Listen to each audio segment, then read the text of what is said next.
Bismillahirrahmanirrahim. Assalamualaikum warahmatullahi wabarakatuh.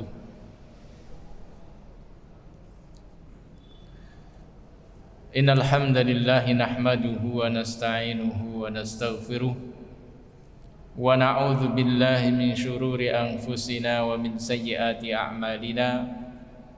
May yahdihillahu fala mudilla lahu wa may yudlil fala hadiyalah.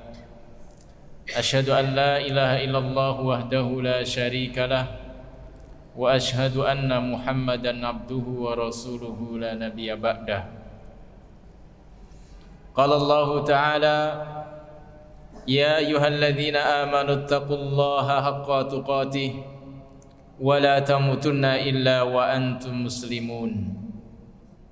Ya ayyuhan nasu taqu rabbakumul ladzi khalaqakum min nafsin wahidah وخلق منها زوجها وبث منهما رجالا كثيرا ونساء واتقوا الله الذي تساءلون به والأرحام إن الله كان عليكم رقيبا يا أيها الذين آمنوا اتقوا الله وقولوا قولا سديدا يصلح لكم أعمالكم ويغفر لكم ذنوبكم وَمَن يُطِعِ اللَّهَ وَرَسُولَهُ فَقَدْ فَازَ فَوْزًا عَظِيمًا أَمَّا بَعْدُ فَإِنَّ أَصْدَقَ الْحَدِيثِ كِتَابُ اللَّهِ وَخَيْرَ الْهَدْيِ هَدْيُ مُحَمَّدٍ صَلَّى اللَّهُ عَلَيْهِ وَآلِهِ وَسَلَّمَ وَشَرَّ الْأُمُورِ مُحْدَثَاتُهَا فَإِنَّ كُلَّ مُحْدَثَةٍ بِدْعَةٌ وَكُلَّ بِدْعَةٍ ضَلَالَةٌ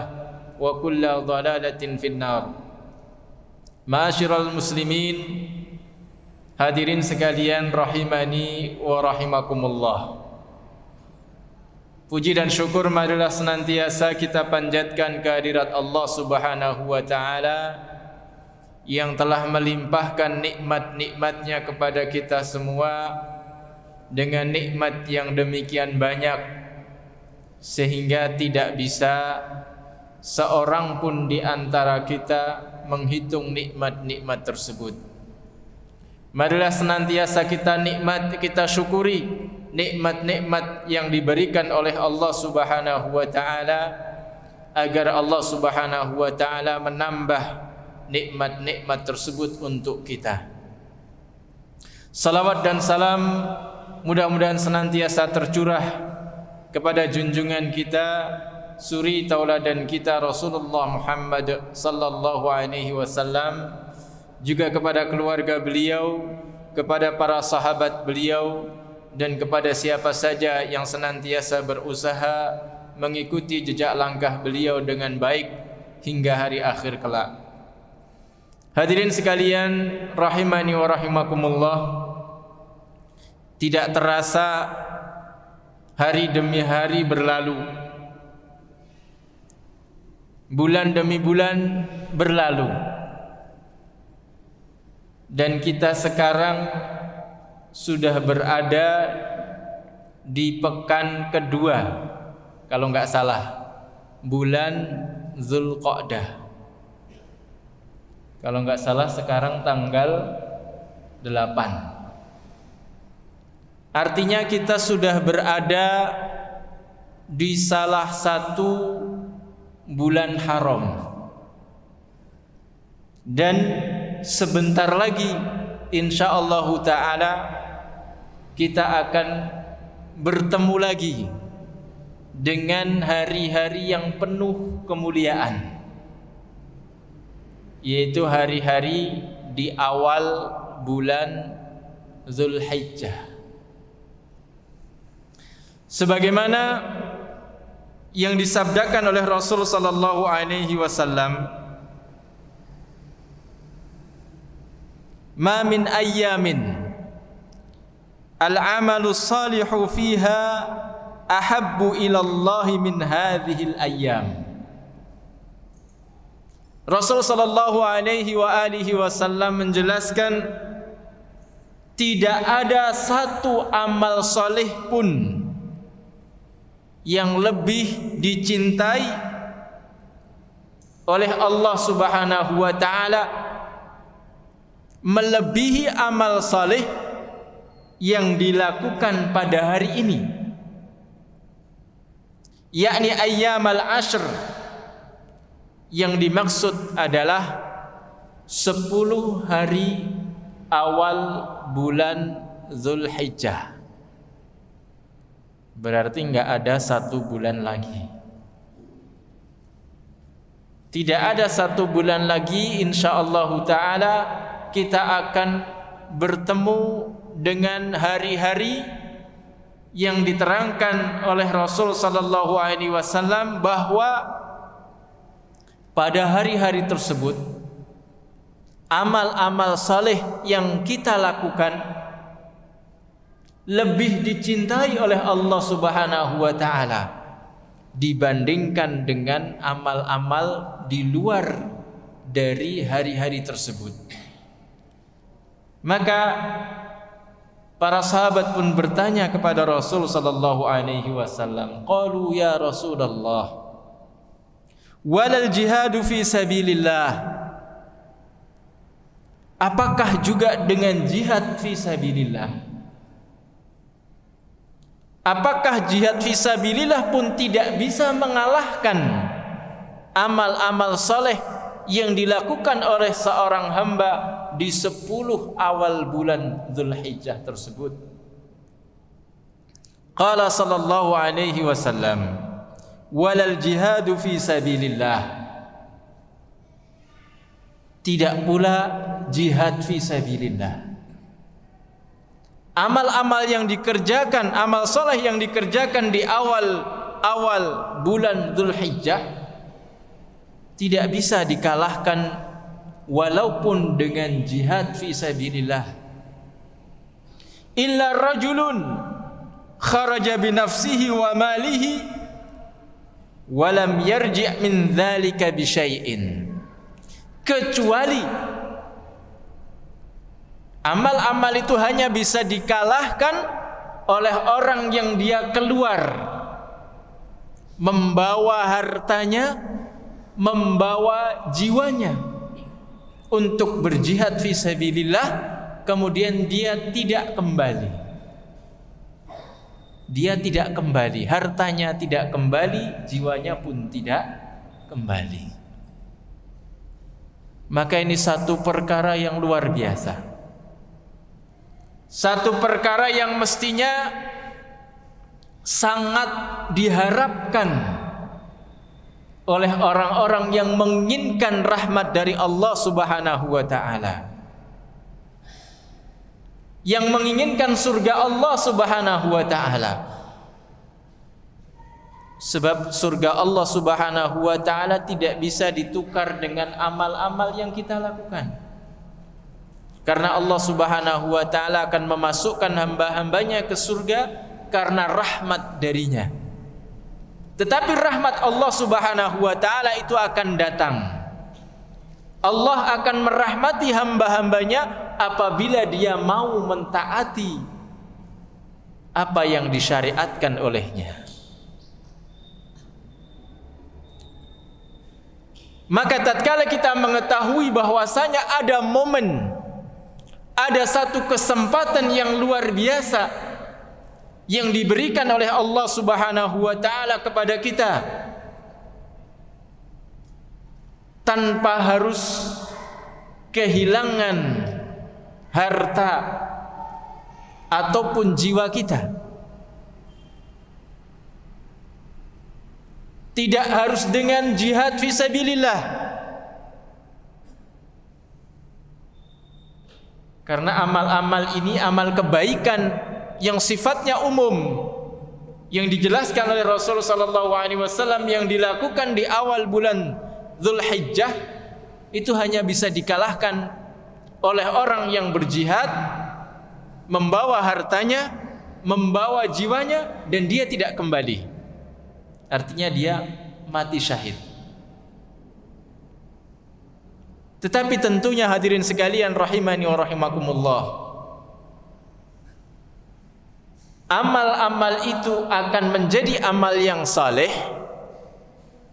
manakala didasari dengan ilmu yang benar dan dengan ikhlas hanya mengharapkan wajah Allah Subhanahu wa taala. Karenanya penting sekali sebelum kita beramal, sebelum kita bertemu dengan bulan tersebut, masih ada beberapa hari ke depan, maka hendaknya kita mempelajari, hendaknya kita memurajaah sebenarnya amal-amal apa yang selayaknya atau sebaiknya atau lebih utama dilakukan pada saat tersebut. Hadirin sekalian rahimani wa rahimakumullah, di antara amal kebaikan atau amal saleh yang bisa dilakukan pada awal-awal bulan Dzulhijjah, yang pertama adalah berpuasa. Disunahkan untuk berpuasa dan memperbanyak puasa di awal bulan Dzulhijjah, tanggal 1 sampai dengan tanggal 9 Dzulhijjah.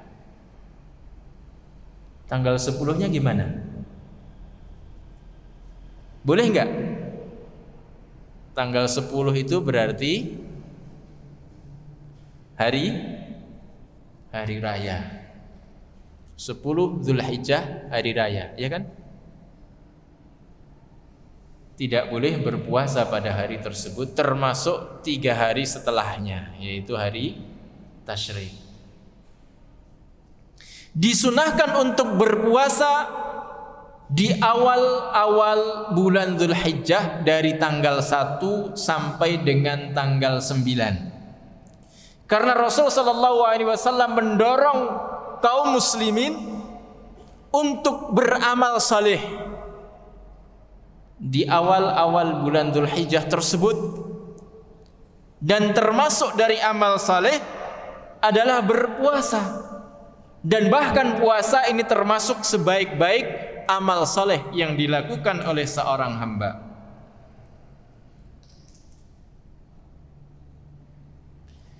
Diriwayatkan bahwa beberapa istri Nabi sallallahu alaihi wasallam mereka mengatakan, kana Rasulullah sallallahu alaihi wasallam yasumu tis'a Dzulhijjah. Bahwasanya Rasul sallallahu alaihi wasallam dahulu beliau biasa berpuasa pada 9 hari di awal bulan Dzulhijjah. Dan di antara sahabat yang mempraktekkan ini, yang beliau berpuasa dari tanggal 1 sampai dengan tanggal 9 Dzulhijjah adalah Ibnu Umar radhiyallahu anhuma. Ini amal pertama yang bisa kita lakukan. Sehingga kalau ada yang berpuasa di tanggal 1 sampai 9 ada contohnya. Kalau berpuasa di sebagian dari hari-hari tersebut tidak masalah. Kalau enggak berpuasa sama sekali gimana? Boleh enggak? Boleh enggak? Boleh. Kenapa? Karena sifatnya sunnah. Puasa di awal bulan Dzulhijjah itu puasa sunnah, bukan puasa wajib. Kecuali antum meniatkan untuk qadha. Kemarin waktu bulan Ramadan ada yang bolong, sakit mungkin atau safar dan sebagainya. Nah, ketika di awal bulan Dzulhijjah bisa saja menjadi wajib bagi antum tatkala meniatkan untuk qadha, untuk mengganti apa yang kurang dari puasa di bulan Ramadan. Kemudian yang berikutnya, amalan yang kedua yang bisa kita laksanakan di awal-awal bulan Dzulhijjah adalah bertakbir dan berzikir. Bertakbir dan berzikir. Dengan takbir yang mungkin di antara kita atau semua bagi kita sudah menghafalnya. Takbir yang biasa itu. Allahu Akbar, Allahu Akbar. La ilaha illallah, wallahu akbar. Allahu Akbar, walillahil hamd. Di samping bertakbir juga bertasbih, bertahmid, termasuk beristighfar dan memperbanyak doa. Dan bahkan disunahkan di awal-awal bulan Dzulhijjah ini untuk bertakbir dengan dikeraskan dimanapun kita berada, baik di pasar, di jalan, di masjid, atau di mana saja. Karena sifat takbir di awal-awal bulan Dzulhijjah itu ada dua macam. Jadi ada takbir yang sifatnya umum, takbir yang mutlak, yang tidak ditetapkan waktunya secara rinci tertentu, tanpa dikaitkan dengan waktu. Itu takbir yang sifatnya mutlak. Dan ada takbir yang sifatnya muqayyad, yaitu takbir yang dia terkait dengan waktu yang tertentu.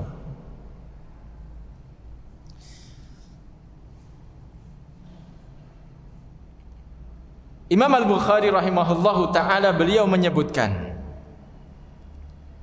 wa qala Ibnu Abbas radhiyallahu anhu, wadhkurullaha fi ayyamin ma'lumat ayyamul ashr.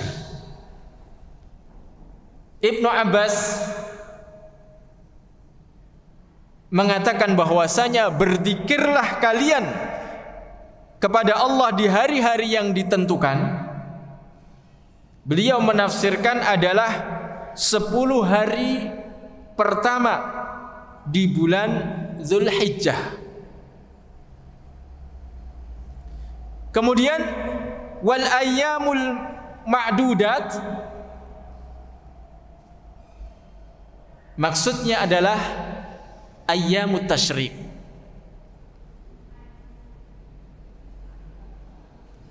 Ayyamul ma'lumat diterangkan oleh Ibnu Abbas adalah 10 awal bulan Dzulhijjah. Kemudian ayyamul ma'dudat adalah hari-hari tasyrik. Jadi pada awal atau sejak hari pertama atau tanggal 1 di bulan Dzulhijjah sampai dengan hari tasyrik yang terakhir, itu disunahkan untuk bertakbir. Disunahkan untuk bertakbir dengan dua macam takbir tadi. Ada yang sifatnya mutlak, ada yang sifatnya muqayyad. Mana yang mutlak atau kapan yang mutlak, kapan yang muqayyad, dijelaskan.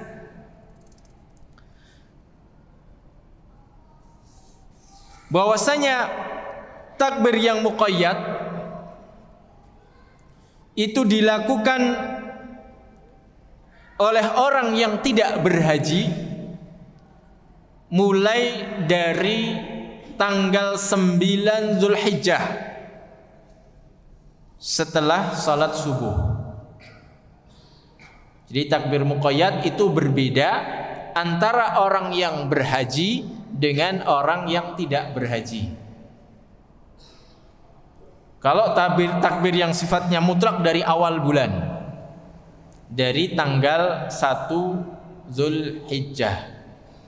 Adapun takbir yang sifatnya muqayyad, yang terikat dengan waktu, itu dimulai dari salat subuh pada hari Arafah tanggal 9 Dzulhijjah. Bagi siapa? Bagi yang tidak haji. Sampai kapan? sampai setelah salat asar pada hari tasyrik yang terakhir. Adapun bagi orang yang berhaji, maka dimulai setelah salat zuhur pada hari nahar. Kapan itu? Hari menyembelih. Tanggal 10 Zulhijjah. Jadi kalau yang sifatnya mutlak itu dari awal, dari tanggal 1 di bulan Zulhijjah sampai dengan asar atau habisnya waktu asar hari tasyrik terakhir. Adapun takbir yang muqayyad yang dilaksanakan setelah salat-salat yang wajib. Dinamakan muqayyad karena terkait atau terikat dengan waktu tertentu, yaitu waktu-waktu salat. Kalau kita yang tidak berhaji, maka mulainya dari salat subuh, ba'da subuh bertakbir. Ba'da subuh bertakbir setelah salat subuh. Tanggal 9 bulan Dzulhijjah. Sampai nanti ba'da asar di hari ketiga atau hari terakhir dari hari tasyrik. Jadi setiap selesai salat wajib bertakbir. Adapun yang sifatnya mutlak atau umum tadi tidak terkait dengan waktu, terus menerus di waktu-waktu itu silahkan. Bisa bertakbir sambil bekerja, bisa bertakbir sambil input data kalau yang input data, sambil bersihkan masjid yang di bagian cleaning service, sambil ngelap kaca, sambil dan sebagainya. Supaya benar-benar kita bisa memanfaatkan apa yang diterangkan oleh Rasul sallallahu alaihi wasallam, bahwasanya pada hari tersebut itu amal kebaikan yang dilakukan tidak terkalahkan kecuali dengan apa? Dengan orang yang berjihad membawa harta, membawa jiwanya, dia nggak balik lagi, mati syahid. Itu baru bisa mengalahkan amal soleh yang dilakukan di awal-awal bulan Dzulhijjah. Kemudian yang berikutnya, amalan yang ketiga adalah menunaikan haji dan umrah. Tentu tidak setiap kita bisa. Sebagian mungkin belum diberi kesempatan, tetapi penting bagi kita untuk berazam. Bukan sekedar niat yang kosong, tapi namanya azam itu ada tekad. Kalau kita sudah berazam, sudah bertekad, tentu upaya akan kita lakukan. Bukan sekedar udah haji mas, belum. Udah umrah mas, belum. Tapi saya sudah niat. Tapi sekedar niat doang. Harusnya yang namanya niat itu ada upayanya. Upayanya apa? Nabung, menyisihkan sebagian penghasilannya, berapapun tidak masalah. Kalau namanya orang sudah berniat, insya Allah akan diberi kemudahan. Betapa banyak orang yang dikaruniai harta, sangat cukup bahkan berlebih, bahkan untuk melaksanakan ibadah haji yang khusus, yang tidak harus nunggu 20 sekian tahun, atau gara-gara harus nunggu 20 sekian tahun terus terlalu pesimis. Nggak mungkin, umurku sudah 48 misalnya, kalau tambah 20 sudah 68, apa bisa gitu. Ya bisa atau tidak itu yang penting kita berusaha dulu.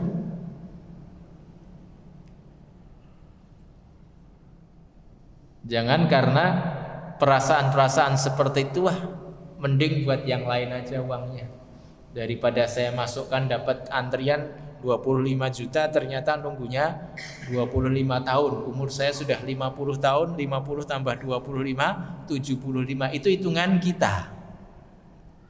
Itu hitungan kita. Rizki kita nggak tahu. Barangkali ketika kita sudah berniat, sudah berazam, kemudian benar-benar kita berusaha untuk bisa melakukannya dengan berbagai cara. Tapi tidak setiap cara dibolehkan tentunya kan, dengan cara yang dihalalkan oleh Allah. Maka insya Allah akan menolongnya Allah. Sama juga ketika seseorang itu nggak pernah mau menyembelih hewan kurban. Katanya apa? Nggak ada uangnya. Padahal sebenarnya kalau kita mau nabung, nyicil ya, katakanlah dalam 1 tahun 11 bulan yang kita sisihkan uang kita. Kalau sebulannya 200 dapat berapa? 2.200.000. Dapat kambing belum?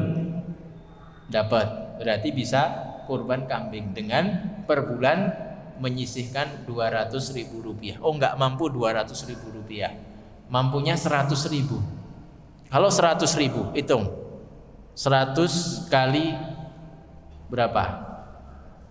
11, 1.100.000. Belum dapat, jangan digunakan dulu, simpen lagi setahun lagi. Loh, kalau gitu berarti tahun ini enggak kurban, tahun depan kurban, tahun depannya enggak lagi. Enggak apa-apa, kan sudah berusaha, mampunya memang segitu. Tapi kalau antum nggak berusaha, walaupun 50.000 rupiah, nggak mau nyicil, nggak mau nyimpan, nggak mau nabung, bahkan di pondok kan ada itu, apa namanya? Bukan arisan kurban ya, itu bukan arisan kurban, tapi nabung buat kurban. Nggak usah malu, misalkan sebulan 50 nggak masalah, atau 25 nggak apa-apa, saya yakin nggak akan ditolak. Walaupun nanti 2-3 tahun sekali antum kurban, itu sudah luar biasa. Coba sekarang uang 50.000 sebulan atau sehari dapat apa? Paling sehari habis kan? Ya enggak? Kok enggak ada yang jawab? Ya enggak? Ya. Sebenarnya kita semua mampu untuk berkurban. Walaupun mungkin enggak setiap tahun, tapi kan ada usaha. Coba antum nyimpan 20.000, 25.000 1 bulan sekali. Bisa dititipkan, ada panitianya. Kalau antum takut disimpan di bawah bantal, nanti bantalnya dibuka sama anaknya, oh dapat uang gitu. Atau khawatir kalau ditaruh di saku nanti malah pakai yang lain, atau di dompet mungkin malah buat jajak ke istrinya dan sebagainya. Walaupun itu juga tidak masalah, jenengan istrinya kan. Tapi kalau antum berazam, bertekad seperti itu, setiap bulan sisihkan 25, 50 atau 100, insya Allah antum bisa berkurban. Mosok sekian tahun umurnya, 50 tahun, 70 tahun, setiap hari raya Idul Kurban yang disiapkan apa?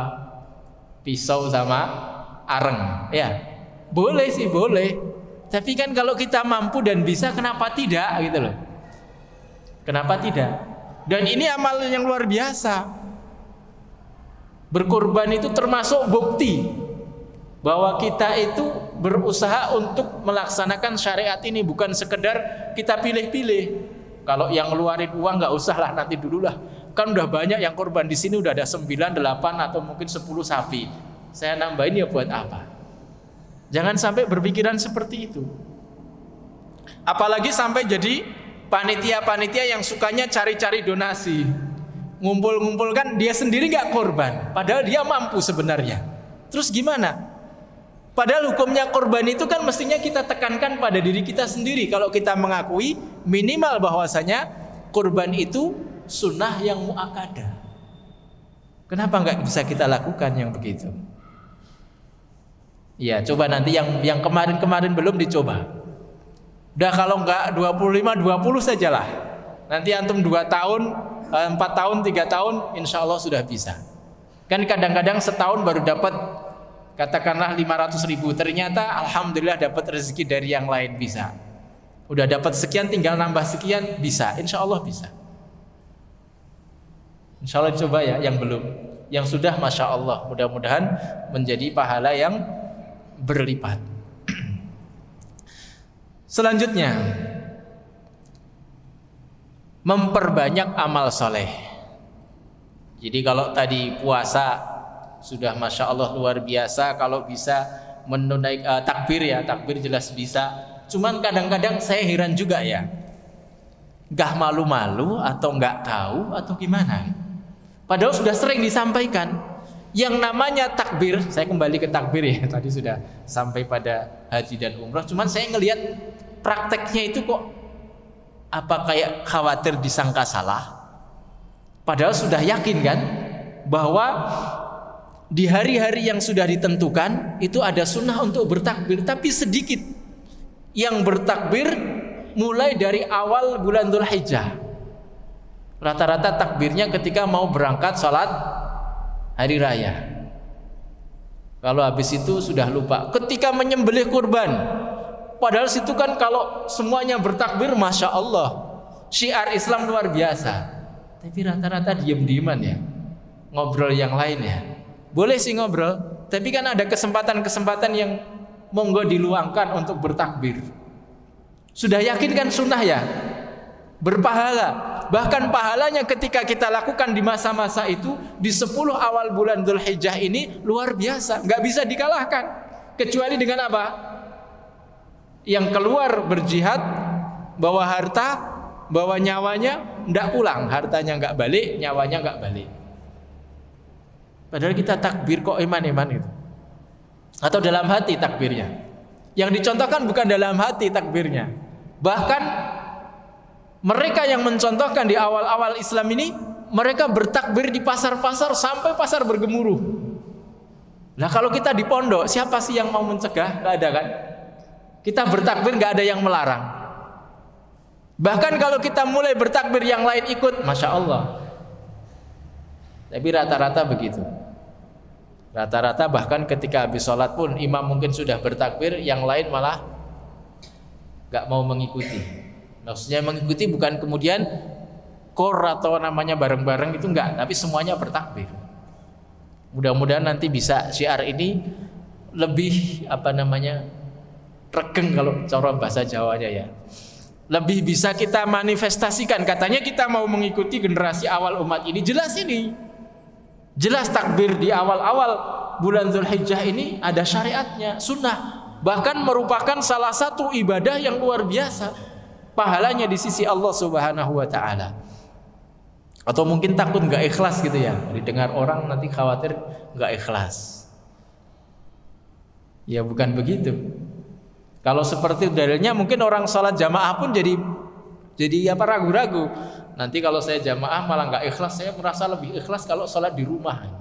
Ya memang asalnya salat itu di rumah, tapi untuk yang salat sunnah. Kalau yang salat wajib bagi laki-laki nggak ada uzur, ya wajibnya salat di masjid dengan berjamaah. Taib yang berikutnya. Jadi tadi sudah memperbanyak amal soleh, apapun amal soleh, apapun amal soleh, amal soleh yang sifatnya masing-masing kita kepada Allah Subhanahu Wa Taala, ataupun amal-amal soleh yang berkaitan dengan orang lain. Bahkan amal-amal soleh yang kita lakukan yang dia itu berkaitan dengan orang lain, membantu orang lain, menyenangkan orang lain, itu memiliki pahala yang lebih dibanding dengan kita beramal yang sifatnya untuk diri kita sendiri. Contohnya kita melaksanakan amal soleh berupa salat-salat sunnah. Salat-salat sunnah yang kita lakukan ini tidak akan bisa mengalahkan atau derajat pahalanya lebih rendah dibanding tatkala kita membantu orang lain. Maka kita harus punya skala prioritas. Kalau memang saudara kita membutuhkan, kita waktunya biasanya salat sunnah, tinggalkan dulu.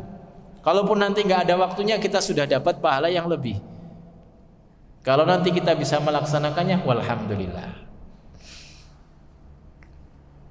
Baik, kemudian amal yang berikutnya, tadi berkurban sudah saya sebutkan, walaupun nggak di tempatnya ya tadi.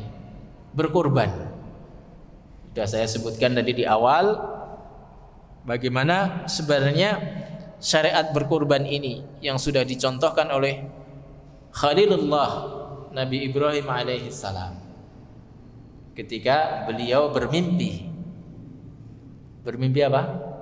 Disuruh menyembelih putranya Ismail alaihissalam.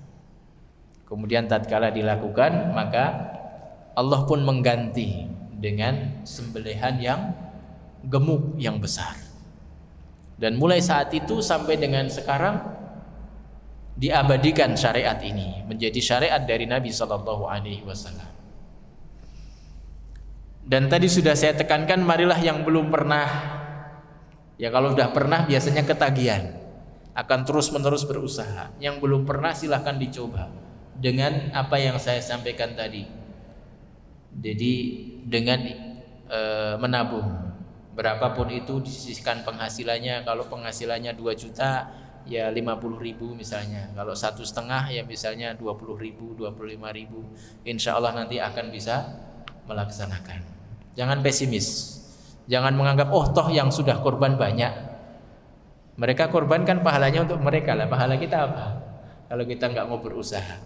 Sekali lagi, yang namanya azam itu nggak sekedar niat dalam hati terus diam, tapi niat dalam hati kemudian dipraktekkan. Seperti haji tadi saya sampaikan begitu, kemudian seperti juga ketika mau berkorban dan juga amal-amal yang lain yang itu membutuhkan biaya. Kalau untuk beli motor saja kita bisa, ya kan? Beli mobil aja kita bisa untuk nabung, apalagi untuk yang kekal pahalanya di sisi Allah Subhanahu wa taala. Kemudian yang terakhir, meskipun banyak sebenarnya amal-amal itu yang bisa dilakukan, yang tidak kalah penting adalah bertaubat. Bertaubat kepada Allah Subhanahu wa taala. Ini termasuk amalan yang sangat ditekankan, terutama di awal-awal bulan Dzulhijjah. Meskipun di bulan lain pun juga bertaubat itu sesuatu yang dicintai oleh Allah Subhanahu wa taala.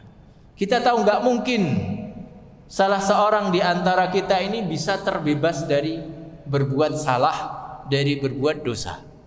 Pasti. Bahkan mungkin hampir setiap saat kita berdosa, kita bersalah. Makanya perlu kita banyak beristighfar, memohon ampun kepada Allah Subhanahu wa taala, dan juga bertaubat. Bertaubat atas segala apa yang sudah terlanjur kita lakukan, berupa kesalahan-kesalahan, berupa dosa-dosa, berupa maksiat. Entah itu maksiat yang sifatnya melanggar apa yang Allah Subhanahu wa taala larang, atau kita meninggalkan apa yang mestinya wajib untuk kita lakukan, atau mungkin kita menzalimi orang lain. Maka perlu kita untuk bertaubat kepada Allah Subhanahu wa taala. Kita akui bahwasanya itu memang satu kesalahan, dan kita berazam untuk meninggalkan.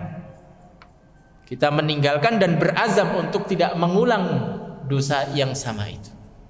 Mungkin ini yang bisa saya sampaikan pada kesempatan siang hari ini. Mudah-mudahan Allah Subhanahu wa taala senantiasa memberikan kepada kita kesempatan-kesempatan untuk beramal saleh, dan kita bisa melaksanakannya dengan ikhlas, hanya mengharap wajah Allah Subhanahu wa taala, dan didasari dengan ilmu yang benar, sehingga menjadi amal saleh yang akan mendatangkan rahmat Allah Subhanahu wa taala bagi kita semua. Ada benarnya dari Allah Subhanahu wa taala, ada kekeliruan dan kekurangan dari diri saya pribadi, dan saya mohon maaf yang sebesar-besarnya. Billahi taufiq wal hidayah. Subhanakallahumma bihamdika asyhadu an la ilaha illa anta astaghfiruka wa atubu ilaik. Wassalamualaikum warahmatullahi wabarakatuh.